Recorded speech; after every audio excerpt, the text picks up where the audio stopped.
Chapter 34. The shrill of the telephone woke me up the Monday of Lupe's first Maths Cup competition. I wasn't surprised to hear her voice, but I didn't expect her to blurt. "Have you seen the headline?" I reached for the latest LA Times and turned to the sports section as she told me to do. The headline read, "Don't even think about it." It went on to describe the consequences if Team China won the match. What happens to the future of American football?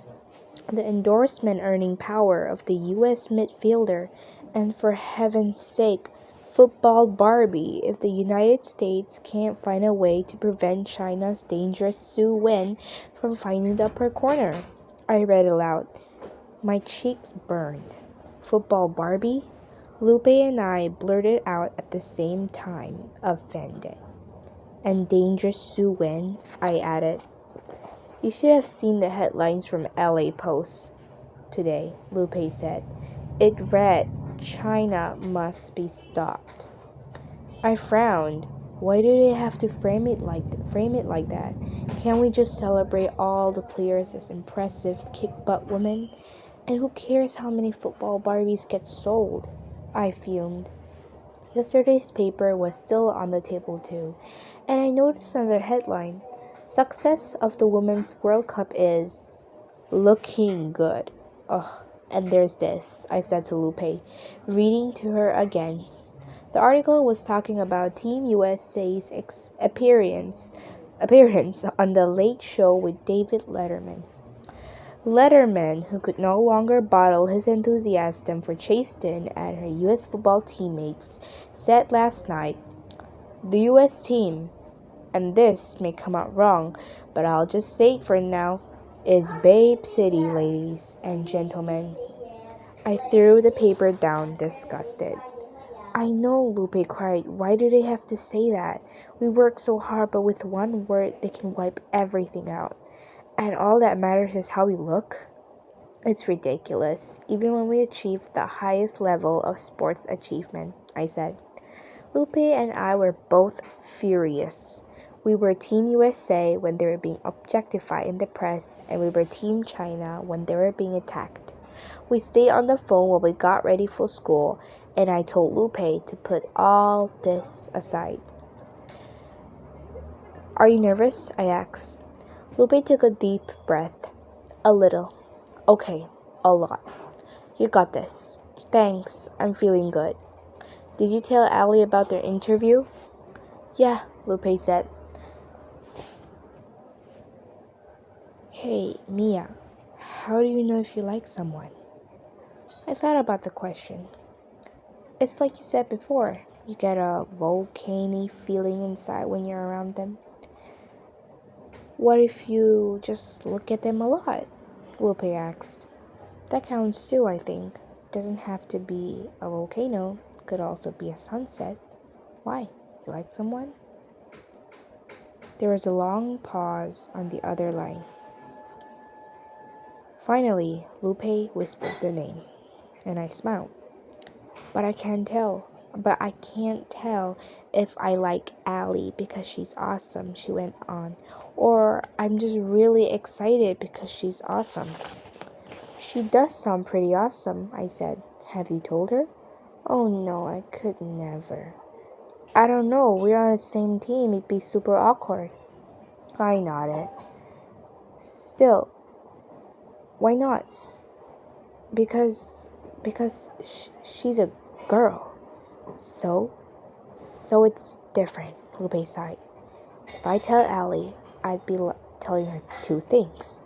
One, that I might like girls, and two, that I might like her.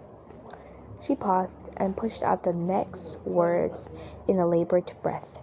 And what if she has a problem with either one of those things? Then I'm in trouble. I could feel how vulnerable and scared my best friend was. I wanted to jump into the phone and give her a hug. You know who doesn't have a problem with either of those things? I said. Me. Thanks, Mia. I spun so the cord wrapped around me, giving my friend a phone hug. I imagined Lupe doing it on the other side. I'm still figuring it out, she said, but I really appreciate the words. Unfortunately, the mood that greeted me later in PE wasn't a warm hug, but a boo, China. I stared at my classmates, all dressed up in number 9 jerseys, Mia Hamm's number. They glared at me as I walked past. The Los Angeles Post headlines flashed in my mind. It probably didn't help that I was wearing a red shirt today. Bethany Brett, her hair swinging in a ponytail like Brandy Chasten's, hissed at me as I walked past. "We're so gonna whoop your butt next Saturday." I wanted to say to her, "Hey, it's not me," but I knew it didn't matter. In her eyes, I was Team China, and the Team China was the enemy.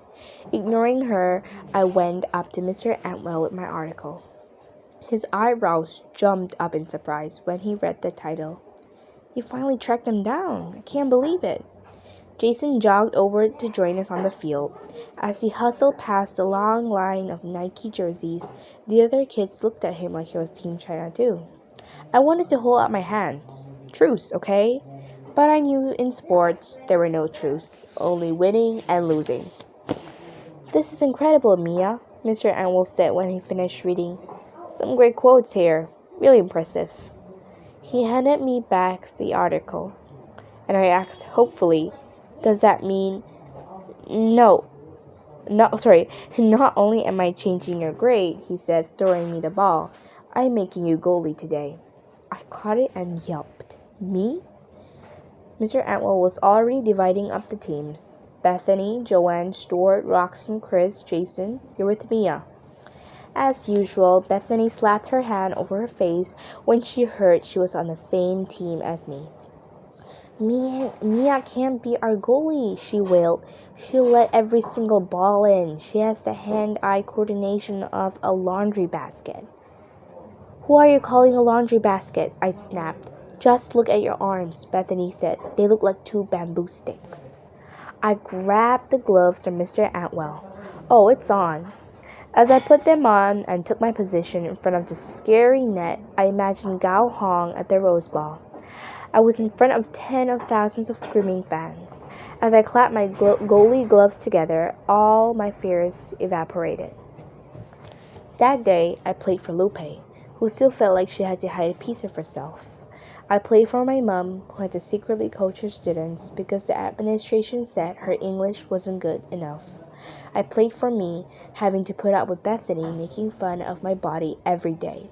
Throwing myself onto the grass, I blocked the ball with all my strength.